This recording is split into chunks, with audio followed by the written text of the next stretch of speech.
Pernahkah kamu mendengar dentuman bass yang mengguncang dada dari kejauhan? Lalu terlihat truk besar membawa tumpukan speaker raksasa lewat di jalanan desa. Itulah sound horeg, fenomena musik jalanan yang belakangan ini ramai jadi perbincangan nasional. Tapi tahukah kamu dari mana asalnya? Siapa yang memulainya? Dan mengapa tiba-tiba jadi kontroversial?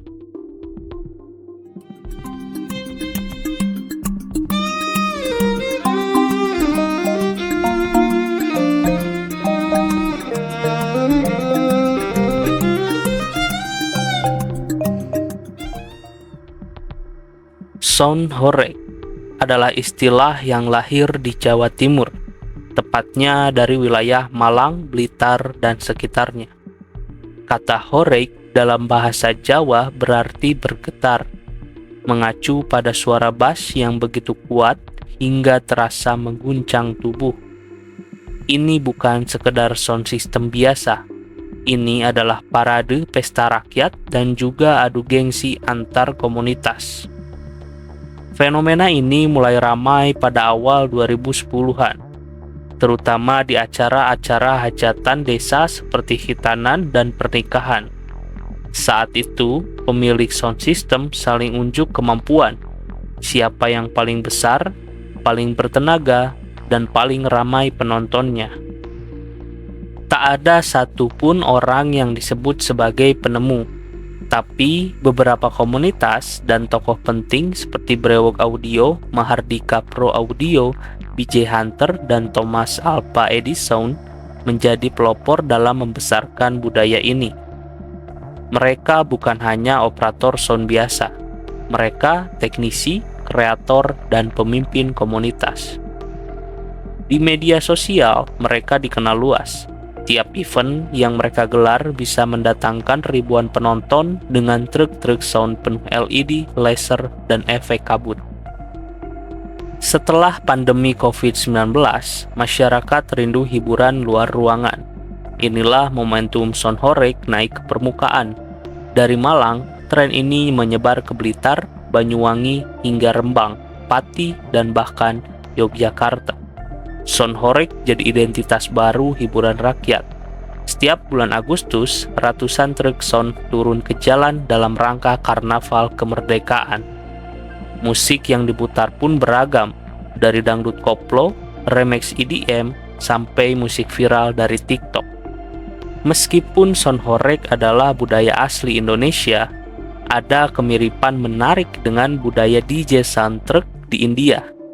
Dalam festival seperti Ganesh Chaturthi atau pernikahan, masyarakat India juga mengarak truk dengan speaker besar dan musik EDM. Namun, ada perbedaan penting. Di India, tradisi ini bersifat religius atau seremonial. Sementara di Indonesia, sound horeg murni hiburan rakyat dan kontes gengsi audio. Meski sekarang kalau kita lihat di India, ada beberapa video yang menunjukkan bahwa arah dari DJ soundtrack sudah mulai ke arah sound horeg seperti di Indonesia. Meski mereka punya nama dan konteks yang berbeda, tapi semangat untuk berpesta di jalanan terasa sama. Namun, di balik hingar-bingar sound horeg ada sisi gelap. Volume yang melebihi 130 desibel bukan hanya memekakkan telinga, tapi bisa merusak pendengaran. Beberapa insiden telah terjadi, dari speaker roboh menimpa warga hingga kericuhan karena suara terlalu keras. Akhirnya, pada pertengahan tahun 2025, Majelis Ulama Indonesia Jawa Timur mengeluarkan fatwa haram terhadap sound horeg. Alasannya bukan hanya soal kebisingan, tapi juga potensi mudorot dalam praktiknya.